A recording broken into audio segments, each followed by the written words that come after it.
Hello दोस्तों, इस कहानी को अंत तक सुनिए, आपको बहुत पसंद आएगी दोस्तों। घर के आंगन में बैठी हुई थी। मेरा नाम रेखा है और मेरी उम्र 35 पार कर चुकी थी। और अब मेरी दुनिया मेरी छोटी बहन पूजा है और उसके बच्चों तक थी। पति को गुजरे कई साल हो चुके थे। पूजा की शादी को 2 साल हो गए थे। जब भी वो मायके आती, उसका पति अर्जुन भी उसके साथ आता। अर्जुन लंबा, गठीला, हल्की बुरी आंखों वाला युवक था। पहली बार जब उसे देखा तो महसूस किया कि वो सिर्फ मेरा जीजा ही नहीं, बल्कि ऐसा व्यक्ति था जो किसी को भी अपनी ओर खींच सकता था।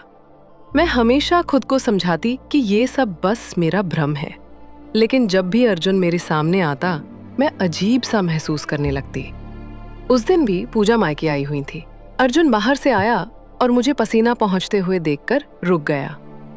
बहुत गर्मी है साली, आपको अंदर जाकर आराम करना चाहिए, उसने कहा। मैं हल्के से मुस्कुराकर, अरे नहीं जीजा जी, काम तो करना ही पड़ता है, मैं पंखा लाता हूँ, कहकर वो अंदर गया और हाथ में बड़ा सा पंखा लेकर लौटा। उसने मेरी ओर बढ़ाते हुए कहा, इसे पकड़ लीजिए, आराम मिलेगा। मैंने हंसकर उसे देखा, लेकिन चलाने की हिम्मत नहीं हो रही, तो मैं ही चला देता हूँ। वो मुस्कुराया और मेरे पास बैठकर पंखा हिलाने लगा और ठंडी हवा लगते ही मेरी आंखें हल्की सी बंद हो गई, लेकिन मन कहीं और भटकने लगा। अर्जुन बहुत करीब था। उसका हाथ बार बार मेरे गालों के पास आ रहा था। 1-2 बार उसकी उंगलियां मेरे गालों को छू भी गईं, जिससे मेरे बदन में अजीब सी हरकत दौड़ गई। आप थक गई होंगी, अर्जुन ने धीरे से कहा। मैंने नजरें चुरा ली और उठने लगी, लेकिन उसने हल्के से मेरा हाथ पकड़ लिया। आपको आराम करना चाहिए साली जी।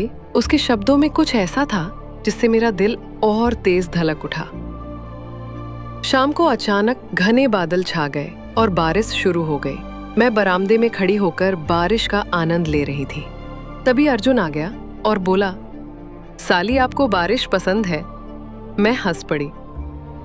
बहुत पहले जब उम्र छोटी थी, तब भीगने का बहुत शौक था। अर्जुन मुस्कुराया, तो आज फिर से बच्चों की तरह भीगने का मन है क्या? मैंने उसे देखा। उसकी आंखों में वही चंचलता थी। अब इस उम्र में भीगने की जरूरत नहीं जीजा जी, मैंने हल्के से कहा। क्यों साली, क्या कोई उम्र होती है भीगने की? उसके लहजे में हल्के से काम करना चाहिए, उसने कहा। मैं चौंकी, क्योंकि उसका बदन मेरे बहुत करीब था। उसकी गर्म सांसें मेरी गर्दन को छू रही थी। मैं खुद को पीछे हटाने की कोशिश कर ही रही थी कि तभी अर्जुन का हाथ मेरी हथेली पर हल्के से टिक गया। मेरा दिल तेजी से धड़कने लगा। मैंने घबराकर हाथ पीछे खींचने की कोशिश की, लेकिन वो रुक गया। उसकी उंगलियां कुछ पल के लिए मेरी उंगलियों पर ठहर गई। साली जी, आप ठीक हैं? उसकी आवाज में एक अजीब सी कोमलता थी। मैंने जबरदस्ती खुद को सामान्य दिखाने की कोशिश की और पीछे हटते हुए कहा, हाँ मैं ठीक हूं। तुम जाओ, पूजा को बुला दो, शायद उसे कुछ चाहिए होगा। अर्जुन कुछ पल मुझे देखता रहा, फिर हल्की मुस्कान के साथ पीछे हट गया। मैं जल्दी से रसोई से बाहर आ गई और अपने कमरे में जाकर खुद को संभालने लगी। ये क्या हो रहा था? मैं खुद को रोक क्यों नहीं पा रही थी? कुछ दिन बाद पूजा को अपनी ससुराल वापस जाना था। सुबह का वक्त था। अर्जुन अपने सामान की पैकिंग कर रहा था। घर में हलचल थी, लेकिन मेरा ध्यान हर वक्त उस पर ही जा रहा था। जब भी वो मेरे सामने आता, मुझे कुछ अजीब सा महसूस होने लगता। जब विदाई का वक्त आया तो पूजा ने गले लगकर मुझसे कहा, बहन अपना ख्याल रखना। अर्जुन भी मेरे पास आया। साली जी, हमें निकलना चाहिए। मैंने हल्का सा सिर हिलाया और दरवाजे तक उन्हें छोड़ने आई। पूजा आगे बढ़ गई, लेकिन अर्जुन रुका। उसने मेरी तरफ देखा और धीरे से कहा, साली जी अपना ध्यान रखना, और हाँ, ज्यादा गर्मी में काम मत कीजिए। मैंने कुछ नहीं कहा, बस एक फीकी मुस्कान दी। अर्जुन कुछ पल खड़ा रहा, फिर चला गया।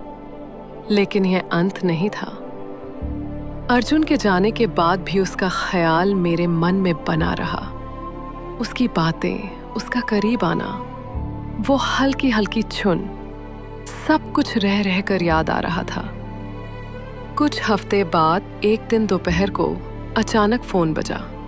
मैंने उठाया। हेलो साली जी। दूसरी तरफ अर्जुन की आवाज थी। मेरा दिल जोर से धड़का। कैसी है आप? मैं ठीक हूं जीजा जी। मैंने खुद को सामान्य दिखाने की कोशिश की। आपकी आवाज कुछ थकी हुई लग रही है, ज्यादा काम मत किया कीजिए। अर्जुन की आवाज में वही पुरानी चिंता थी। नहीं, बस यूं ही। तुम कैसे हो? अच्छा हूं, पर साली जी। वो रुका, फिर धीमे से कहा, आपकी बहुत याद आती है। मेरे हाथ से फोन कांपते कांपते छूटने को हुआ। मैं कुछ बोलना चाहती थी, लेकिन शब्द गले में अटक गए। आप चुप क्यों हैं? अर्जुन ने पूछा। कुछ नहीं, तुम अपना ध्यान रखना जीजा जी। मैंने किसी तरह खुद को संभालते हुए कहा और जल्दी से फोन काट दिया। लेकिन अब मैं खुद को और झूठ नहीं बोल सकती थी। कुछ था जो मुझे अर्जुन की तरफ खींच रहा था, और अब ये सिर्फ एक भावनात्मक लगाव नहीं रह गया था। ये कुछ और था, कुछ गहरा, कुछ जिसे मैं खुद से भी छिपा नहीं पा रही थी। अर्जुन के फोन कॉल के बाद मेरा मन बेहद विचलित हो गया। रात भर करवटें बदलती रही। मन में अजीब सी हलचल थी। क्या ये सिर्फ एक सपना था या फिर कुछ और? सुबह उठी तो लगा जैसे सब बदल चुका हो। सूरज वैसा ही था, घर वैसा ही था, लेकिन मेरा मन नहीं। हर काम करते वक्त अर्जुन का चेहरा आंखों के सामने आ जाता।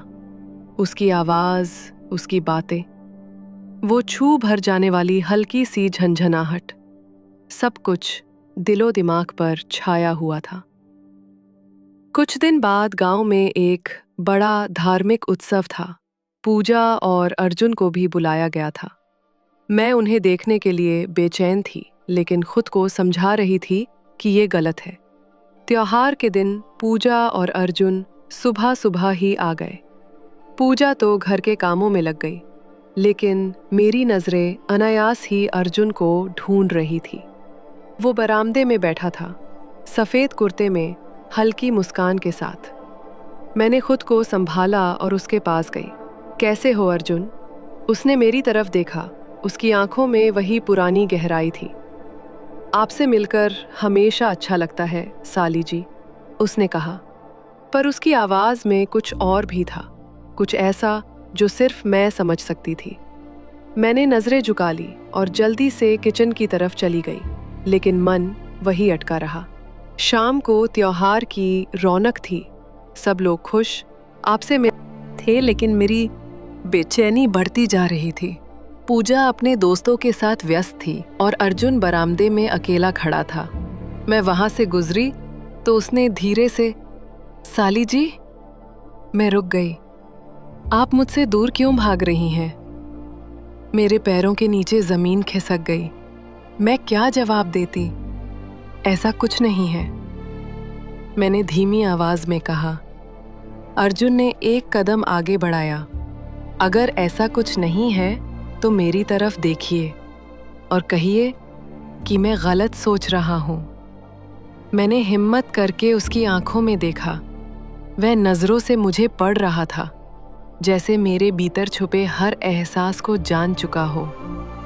मैंने कुछ कहने के लिए होठ खोले, लेकिन आवाज नहीं निकली।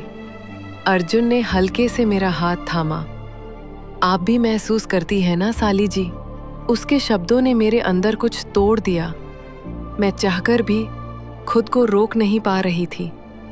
बाहर लोग हंस रहे थे, ढोल नगाड़े बज रहे थे, पर यहाँ मेरे और अर्जुन के बीच कुछ ऐसा था जो दुनिया की हर आवाज को दबा चुका था। उस रात त्योहार की हलचल खत्म हो चुकी थी। सब अपने अपने कमरों में सो चुके थे, लेकिन मेरी आंखों में नींद नहीं थी। मैं बरामदे में बैठी थी, हल्की ठंडी हवा चल रही थी और मन के भीतर एक तूफान उमड़ रहा था। तभी मैंने महसूस किया कि कोई आहट हुई। मैंने नजर उठाई। अर्जुन दरवाजे के पास खड़ा था। हल्की रोशनी में उसकी आंखें और भी गहरी लग रही थी। अब भी जाग रही हैं साली जी? उसने धीमे से पूछा। मैंने सिर हिलाया। नींद नहीं आ रही थी। अर्जुन कुछ पल चुप रहा, फिर मेरे पास आकर बैठ गया। मैं बेचैन हो उठी, लेकिन खुद को संयमित रखा। आप मुझसे भाग रही हैं साली जी? पर क्यों? उसकी आवाज में शिकायत थी। मैंने उसे देखा। अर्जुन, कुछ रिश्तों की एक सीमा होती है जिसे लांघा नहीं जा सकता, लेकिन जब दिल की बात आ जाए, क्या सीमा मायने रखती है? उसने धीरे से मेरा हाथ पकड़ लिया। एक झोर-झोरी सी मेरे शरीर में दौड़ गई। मैंने हाथ खींचने की कोशिश की, लेकिन वह धीरे से बोला, अगर आपको लगता है कि ये गलत है तो मेरी आंखों में देखकर कहिए कि आप कुछ महसूस नहीं करती। मैंने कोशिश की, लेकिन शब्द उठाया। साली, कैसी हैं आप? मैं ठीक हूँ। मैंने सामान्य बनने की कोशिश की। आप झूठ बोल रही हैं, अर्जुन ने हल्की हंसी के साथ कहा। मैं आपको भूल नहीं पा रहा साली जी। आप मुझे सच बताइए कि आप भी मुझे याद करती हैं? मेरे होठ कांपने लगे। मैं क्या जवाब देती, क्या कहती कि हाँ, मैं हर पल तुम्हें याद करती हूँ, कि जब तुम पास नहीं होते तब भी तुम्हारी मौजूदगी मुझे महसूस होती है। अर्जुन, हमें ये सब बंद करना होगा, सही नहीं है। मैंने किसी तरह खुद को कठोर बनाते हुए कहा। अगर ये सही नहीं होता तो हमारी भावनाएं इतनी सच्ची क्यों लगती हैं? उसकी आवाज गहरी हो गई। मैं चुप रही। मैं कुछ दिन के लिए गांव आ रहा हूं साली जी, आपसे मिलने। मेरी सांसें अटक गई।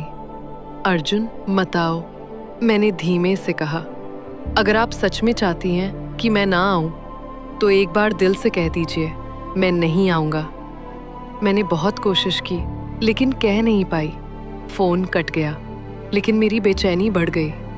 2 दिन बाद शाम का वक्त था। मैं बरामदे में बैठी थी। हल्की ठंडी हवा चल रही थी। तभी सामने सड़क पर एक जाना पहचाना चेहरा दिखा। अर्जुन। वो मेरी तरफ बढ़ रहा था। उसी आत्मविश्वास के साथ मैं चाहकर भी नजरें नहीं फेर पाई। साली बोली, तुम यहाँ क्यों आए हो? मैंने आंखें चुराते हुए कहा, आपको देखने और ये समझाने कि कुछ रिश्ते नाम से नहीं, एहसास से तय होते हैं। मैंने उसकी तरफ देखा। उसकी आंखों में वही गहराई थी, वही अपनापन। क्या मैं खुद को रोक पाऊंगी, या फिर ये रिश्ता उन सीमाओं को लांघ जाएगा जिन्हें कभी नहीं तोड़ना चाहिए? इस कहानी का अगला पार्ट जल्द अपलोड होगा।